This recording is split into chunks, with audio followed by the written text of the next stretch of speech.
Donc, ma présentation, elle est aujourd'hui pour aujourd'hui. J'ai fait des petites modifications parce que ma collègue hier, Samal Kileni, a déjà parlé d'une bonne partie de ce qui est social, de ce qui est intervention de la société civile dans la protection du site. Donc, ma présentation va être intitulée «L'éducation environnementale des jeunes en faveur de la conservation des zones humides». Donc, j'ai pris le cas de notre zone humide de Saprati-Joumi.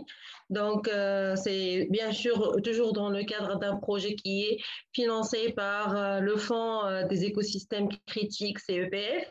Donc là, tout ce que vous voyez en haut, ce sont les partenaires qu'on a réussi à impliquer depuis le début de notre projet, c'est-à-dire depuis 2019. Donc, je ne vais pas trop m'attarder sur la présentation du site parce que déjà, hier, vous l'avez vu. Donc, c'est une zone humide urbaine interne, donc qui est, comme on a dit hier, lorsqu'on a parlé des oiseaux, interconnectée avec deux autres zones humides. Donc, c'est au nord de la Tunisie, près de la capitale Tunis. Donc, bien sûr, classement du site, il est Ramsar depuis 2007, il est classé Ramsar. Et c'est une zone importante pour la conservation des oiseaux, ZICO, et également zone clé pour la biodiversité. Donc, comme j'ai dit hier, le site, il est menacé par plusieurs choses, par exemple l'urbanisation, par la pollution, par aussi un plan d'aménagement qui est mis par le ministère de l'Équipement tunisien, qui vise à réduire la superficie de la zone humide, à faire des remblaiements tout autour. Donc, bien sûr, lorsqu'on sait que si on réduit la superficie de la zone humide, donc il y aura des impacts sur la faune, sur la flore, sur toute la biodiversité et surtout sur les caractéristiques de la zone humide. Elle ne sera plus la même. Donc, bien sûr, cette zone humide, on était pendant la COP 13, on a sollicité le secrétariat Ramsar, on était à la COP pour montrer ce cas de zone humide menacée en Tunisie et pour solliciter Ramsar à nous aider pour pouvoir le protéger. Donc, j'ai parlé un peu des problématiques. Donc, c'est un diapo qui résume. Voilà, vous voyez qu'il y a de partout des agglomérations, c'est-à-dire de l'urbanisation autour de Sabra qui est à l'intérieur, et il y a de toutes sortes de pressions exercées. Donc, comme on sait que la Convention Ramsar sur les zones humides insiste sur l'éducation comme un moyen de développement, de prise en conscience, donc de création d'un intérêt pour l'environnement et montée de compétences pour agir en faveur de l'environnement. Donc là, c'est ce que notre association qui s'appelle Réseau Enfants de la Terre et qui œuvre aussi aux objectifs de développement durable. Elle travaille sur ça et considère que l'éducation est un premier pas indispensable à la conservation des ressources naturelles et de l'environnement et des zones humides. Donc, c'est l'objectif 4 du développement durable, c'est l'éducation de qualité. Bien sûr, nous, il y a d'autres objectifs qui sont là, à part l'éducation, c'est-à-dire à part le quatrième objectif, il y a d'autres objectifs. Donc, il y a une interférence des différents objectifs. Mais là, surtout, c'est l'objectif 4. Donc, le RET, Réseau Enfants de la Terre, elle était toujours active. Donc, au bord de Sijoumi, c'était depuis à peu près 11 ans, mais à travers le projet, parce que, comme on a parlé hier, on a toujours besoin de financement pour pouvoir agir, pour pouvoir effectuer des activités. Donc, c'est depuis 2019 qu'on a bien bougé depuis la COP par l'organisation d'une série de campagnes de sensibilisation et de communication, donc qui vraiment ont permis de connaître le rôle de cette zone humide dans la conservation de la biodiversité et dans la préservation des cités qui sont avoisinants du danger de l'inondation parce que Sapra, elle est en train c'est comme une éponge, la zone humide, c'est comme une éponge qui prend l'eau des pluies et qui protège de risque de l'inondation. Donc, bien sûr que si on fait un remblaiement, le rétrécissement de la superficie de la Sapra il peut causer des inondations très importantes et peut être un risque sur les cités avoisinantes. On a également, et c'est bien sûr dans le thème d'aujourd'hui, effectué des actions de sensibilisation, des ateliers d'éducation depuis 2019 qui ont touché 420 élèves dans 6 collèges, 4 collèges, dans 6 lycées, pardon, c'est une faute de frappe, 4 collèges et 2 écoles primaires. Donc pourquoi on a choisi ce nombre? Parce que ce sont les établissements qui sont tout autour de la zone humide. Donc on a bien ciblé les différents établissements qui existent. Donc, et après, on a fait des campagnes de sensibilisation. C'était à peu près 8, 5 thématiques. Donc, qui se répètent à chaque fois dans les 12 établissements. Donc, voilà, comme vous voyez, c'est les points noirs, c'est les points rouges, pardon. Donc, vous allez peut-être demander pourquoi c'est pas tout autour. Donc, bon, je vais expliquer ça parce que la zone, c'est-à-dire la rive sud, c'est la rive qui n'a pas été touchée par les actions de remblaiement et de pollution. Là, comme vous voyez, il y a des terres agricoles, donc c'est une zone qui est encore vierge. Donc c'est par là qu'on veut protéger au moins cette zone-là qui est intacte de la zone humide. Donc, parce que les interventions étaient surtout dans la partie nord. Ce qui est bien, qui est une bonne nouvelle que je peux vous annoncer, que depuis 2019, depuis notre effort de plaidoyer et notre effort de sensibilisation et communication, nous avons réussi à convaincre le ministère de l'Équipement de laisser la partie sud intacte, c'est-à-dire ils avaient un programme de faire des remblaiements du côté des terres agricoles. Maintenant, ils ont changé leur plan d'aménagement, ils ont changé l'étude, donc pour ne plus faire de remblaiement de ce côté-là, pour laisser ces terres agricoles et cette partie-là intacte. Mais on n'est pas toujours content, on veut toujours avoir plus et on veut protéger toute la rive sud qu'on pense que c'est-à-dire c'est la zone la plus intacte et la plus vierge de la zone humide qui n'a pas subi d'intervention et aussi c'est la zone la moins polluée et la plus riche en biodiversité. Donc, les thématiques qu'on a fait qui peuvent inspirer d'autres associations qui sont présentes ici. C'est des thématiques au niveau pédagogique qui vont, c'est-à-dire du plus simple au plus compliqué, suivant l'âge et le niveau scolaire. Donc, par exemple, vous trouvez Arbres et oiseaux sont mes amis, c'est pour le niveau primaire. Donc, où 20 élèves et leurs instituteurs vont découvrir les arbres et les oiseaux qui entourent la zone humide. Donc, c'est un atelier simple pour le niveau primaire. Nous avons aussi des ateliers de gestion de déchets qui sont plus interactifs, c'est-à-dire où les élèves vont faire des tris de déchets et vont faire des projets de réutilisation. Donc, bien sûr, plus tard, ils vont penser à des projets plus grands pour diminuer la quantité qui est rejetée dans la zone humide.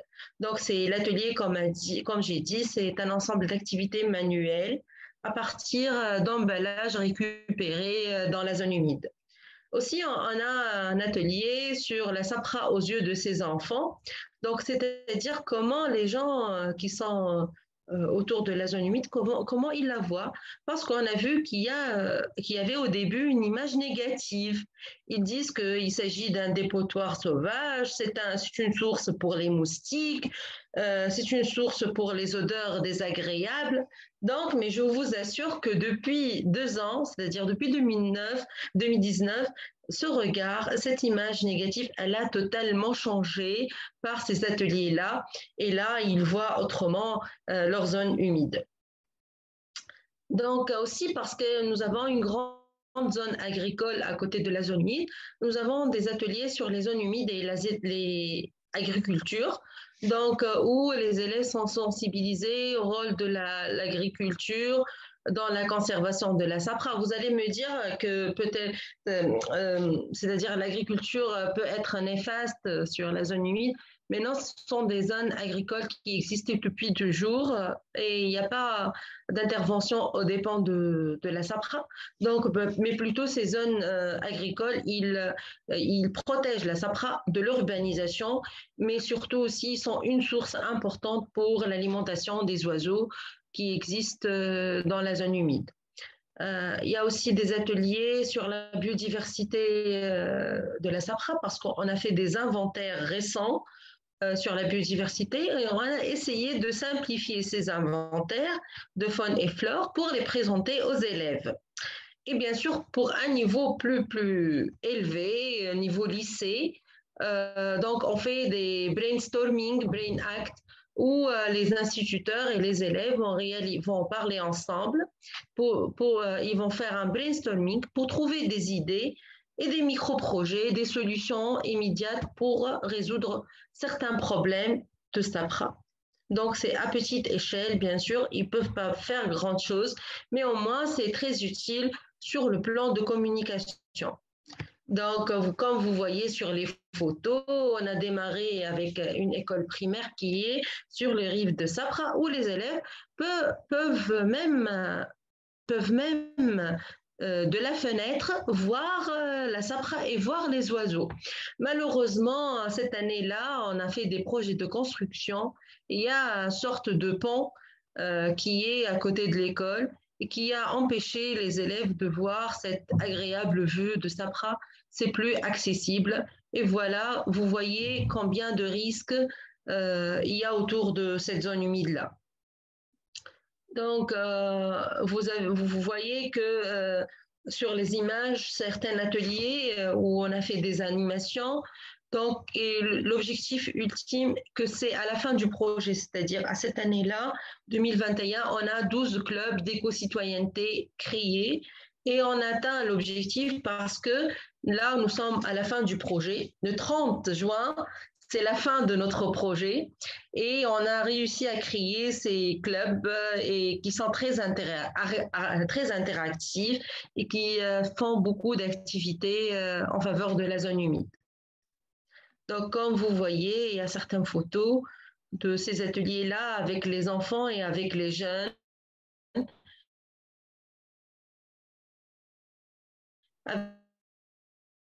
Et c'était très, très important.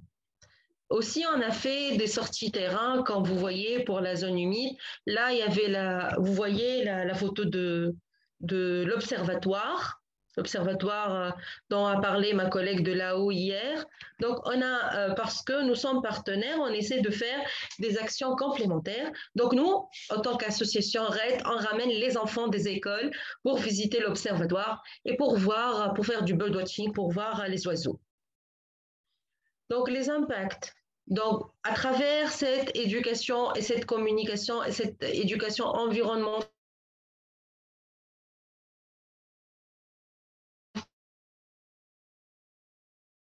un changement de la zone humide, donc un changement de l'image de plus en plus positif. Il y a un changement de comportement également par rapport au milieu scolaire, donc adoption d'un comportement environnemental. Il y a un développement de compétences parce que les élèves et les jeunes maintenant, ils proposent des solutions et des micro-projets en faveur de la zone humide. Il y a aussi une augmentation de l'engagement de ces jeunes-là en faveur de la zone humide. Donc, comme valorisation des résultats des inventaires dont j'ai parlé tout à l'heure, donc parce qu'on a fait une actualisation de la biodiversité de la zone, on a travaillé avec des chercheurs. Les chercheurs sont des jeunes aussi parce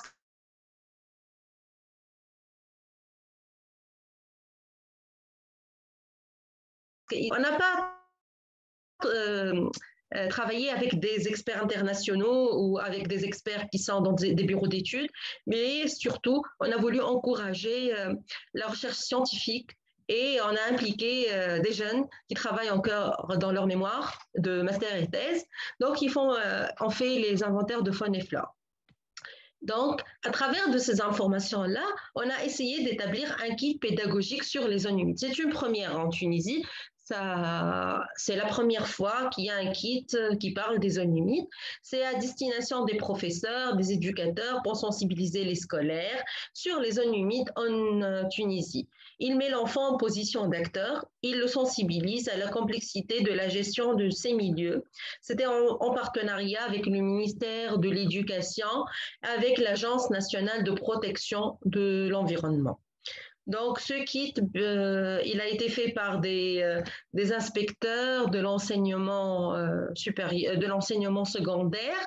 Et maintenant, on a, c'est-à-dire toute la conception, sauf que il est encore en stade d'impression. Et bien sûr, on va vous parler du kit lorsqu'il sera là. On va le présenter. Il sera, c'est-à-dire à la disponibilité des écoles pour l'année prochaine. Et là, vous voyez qu'en 2021, nous avons une nouvelle cible qui sont les universitaires parce qu'auparavant, on travaillait surtout avec les écoles et les collèges et les lycées. Donc, cette année, pour la célébration de la Journée mondiale des zones humides, on a ramené des étudiants de l'École supérieure d'agriculture. Donc, ce sont de nouvelles perspectives pour la recherche scientifique parce qu'on a l'idée d'impliquer toujours des étudiants qui font de la recherche pour faire des inventaires ou pour faire des projets au sein des zones humides. Donc, on les a ramenés à une autre zone humide qui existe en Tunisie. C'est un barrage. Donc, pour voir la différence entre les différentes zones humides, c'est-à-dire la différence entre Sapra, qui est la zone humide de Sijoumi, et entre une autre zone humide intérieure, qui est un barrage. Et merci pour votre attention. Voilà, c'est tout ce que j'avais à présenter sur ce thème-là. Merci.